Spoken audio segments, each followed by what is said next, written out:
Kiprah Arya Penangsang. Oleh Damar Shashanka. Bagian 7C Tumbangnya Ksatria Putihan.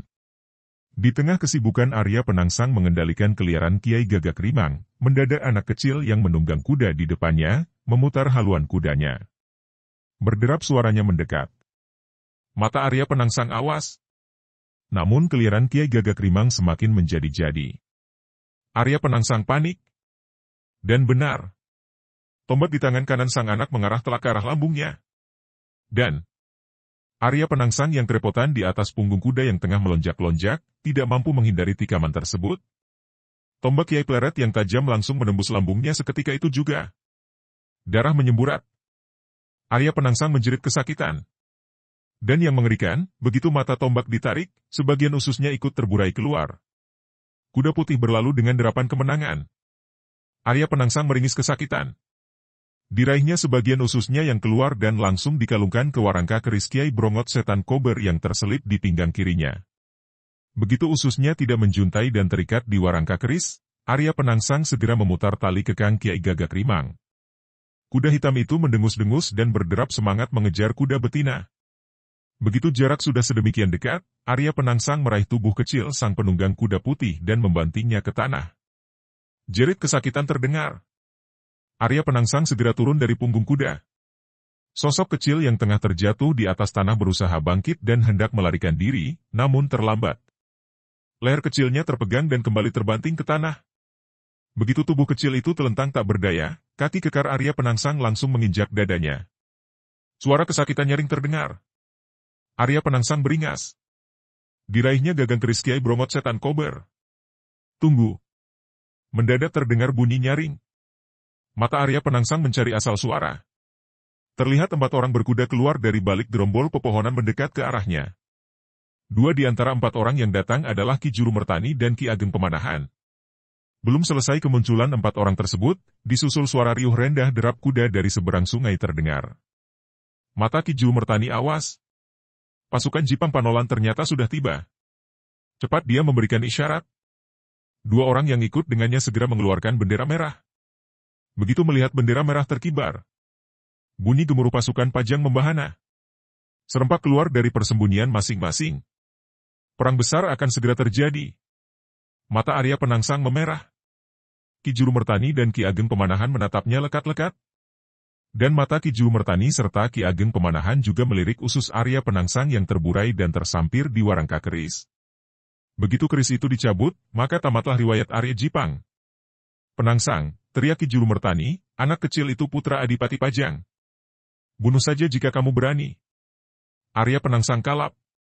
Dia melihat anak kecil yang masih diinjak dengan kaki kanannya. Anak kecil yang tak lain adalah Danang Sutawijaya. Dengan diiringi geraman kemarahan yang tak tertahankan, dicabutnya Kiai Brongot Setan Kober dengan kasar. Arya Penangsang lupa, sebagian ususnya yang keluar tersampir di sana.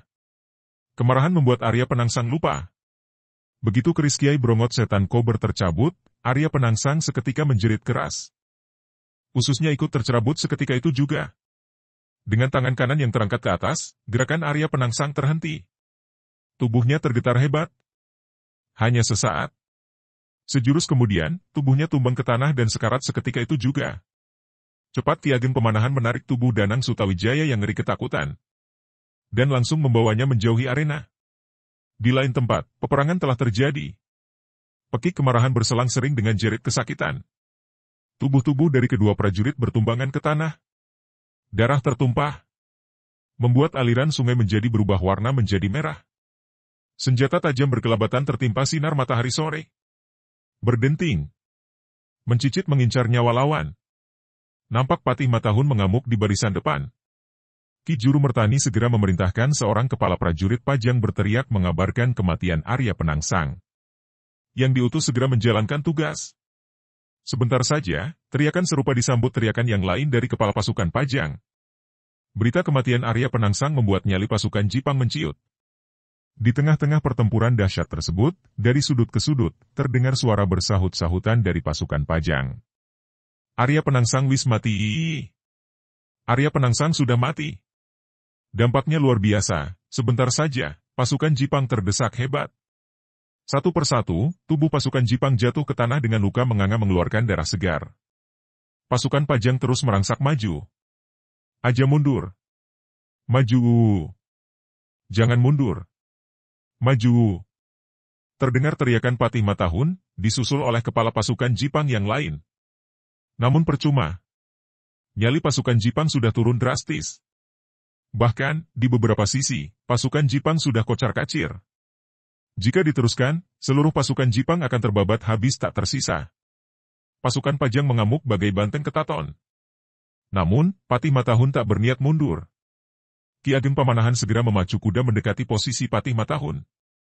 Melihat kehadiran Ki Ageng Pamanahan, Patih Matahun langsung menyerang. Pertempuran kedua priai dari Pajang dan Jipang ini terjadi. Namun bagaimanapun juga, semangat Patih tua ini juga sudah banyak luruh. Sebentar saja, dia sudah terlihat terdesak hebat. Dan pada akhirnya, sebuah tusukan telak mengarah dadanya. Patih Matahun meringis kesakitan dan tumbang ke tanah. Melihat Patih Matahun pun telah tewas, beberapa kepala pasukan Jipang panik. Pasukan Pajang terus membabat habis lawannya tanpa ampun lagi. Mayat-mayat bergelimpangan semakin banyak. Aliran sungai telah berwarna merah dan berbau anyir. Dan menjelang malam tiba, pasukan Jipang kocar-kacir. Pasukan Pajang terus bergerak menuju ibu kota. Penduduk ibu kota Jipang panik. Pasukan Pajang merangsak masuk istana Jipang. Jerit ketakutan terdengar di sana-sini. Bangunan istana segera menjadi sasaran perusakan pasukan Pajang tanpa ampun. Beberapa sudut istana dibakar. Perlawanan dari sisa-sisa pasukan Jipang tidak berarti sama sekali. Sebentar saja, menjelang dini hari, istana Jipang Panolan telah dikuasai pasukan Pajang. Gamelan ditabuh menandakan kemenangan pasukan Pajang. Keesokan harinya, kabar kemenangan itu diteruskan ke Pajang. Beberapa prajurit diutus memberikan laporan kepada Adipati Adiwijaya. Seluruh bangsawan Pajang menyambut kemenangan itu dengan sukacita. Tak menunda waktu lama, diutuslah beberapa prajurit ke Jepara untuk mengabarkan hal serupa kepada Ratu Kalinyamat. Ratu Kalinyamat bergembira dan bersedia menyudahi tapa telanjangnya. Dia lantas ikut rombongan pasukan Pajang menuju ibu kota Pajang. Kemenangan orang Sela tersiar kemana-mana. Tewasnya Arya Penangsang membuat gempar seluruh bangsawan Jawa. Tak terkecuali Sunan Kudus. Kini, tidak ada lagi penguasa Jawa yang kuat selain Adipati Adiwijaya di Pajang. Beberapa minggu kemudian, upacara besar dilaksanakan. Disaksikan oleh para pembesar Demak Bintara, Ratu Kalinyamat menyerahkan tahta Demak Bintara kepada adik iparnya, Adipati Adiwijaya. Keputusan ini banyak disokong oleh berbagai pihak. Namun sesuai janji semula, Pajang harus berbentuk kesultanan, bukan kerajaan. Oleh karenanya, Adipati Adiwijaya lantas dikukuhkan sebagai seorang sultan dengan gelar Kanjeng Sultan Adiwijaya. Kejadian ini bertepatan dengan tahun 1546 Masehi. Putra Ki Ageng Pengging, kini telah resmi memegang tampuk pemerintahan Jawa. Ramalan Sunan Kalijaga, terbukti sudah. Kini, Ki Mas Kerbet atau Jaka Tingkir, telah menjadi seorang raja, penguasa tanah Jawa.